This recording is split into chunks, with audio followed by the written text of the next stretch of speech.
I am officially running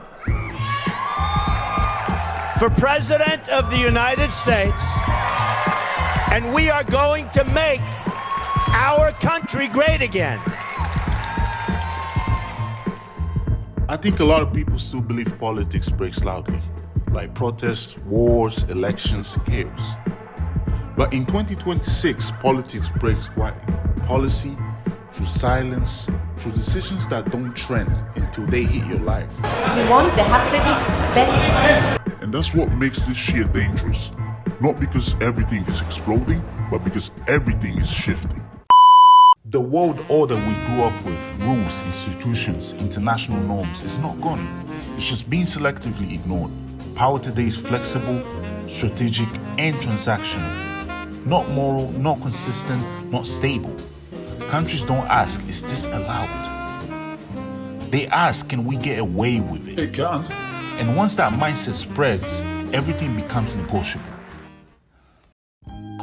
If you can't give us some financial support, okay, please, give us a credit, and we will give you back money after the war. To break down, it's important to look at the war that hit the mainstream media and the war that exposes the system. Ukraine. By 2026, this war stopped being about territory, test of Europe's security model, and a test of how long solidarity actually lasts when money, energy, and patience runs out. Look at what changed. Europe didn't just send weapons, it rewrote defense budgets. Neutral countries stopped pretending neutrality protects them. Security went from theory to expense. And the scary part is that this war normalized the idea that lone wars are acceptable. Not shocking, not urgent, just manageable. Now compare that attention to Sudan. Sudan isn't unstable, it's just being dismantled.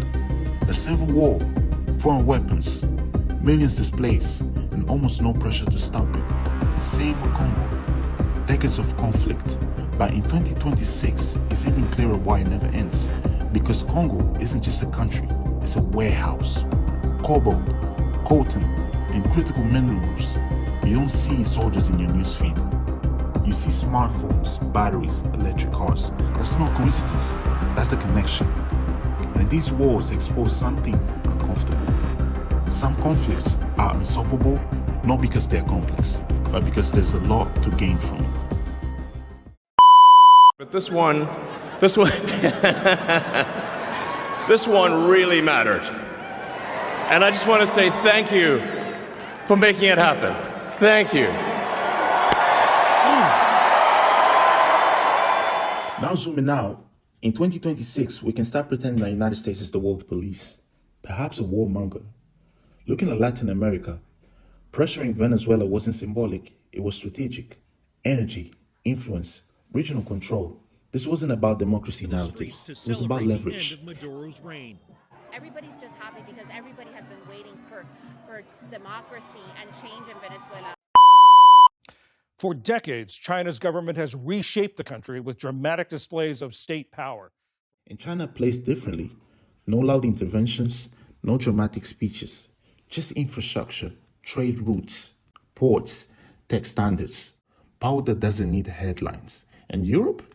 Europe watches both, depend on one and afraid of other.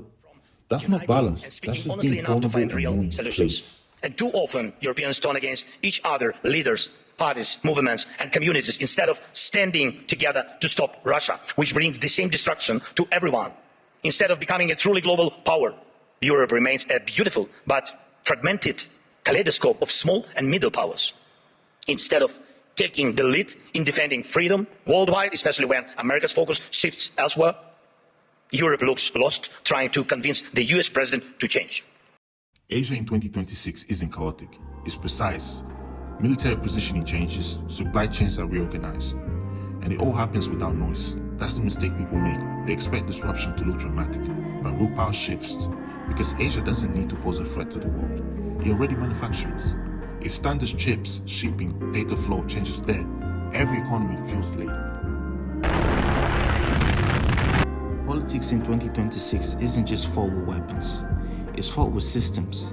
Sanctions decide who trades, tariffs decide who survives, tech bans decide who innovates, AI regulation data ownership, financial access. None of this feels violent until you're looked out. And once systems are set, they are harder to protest against tanks.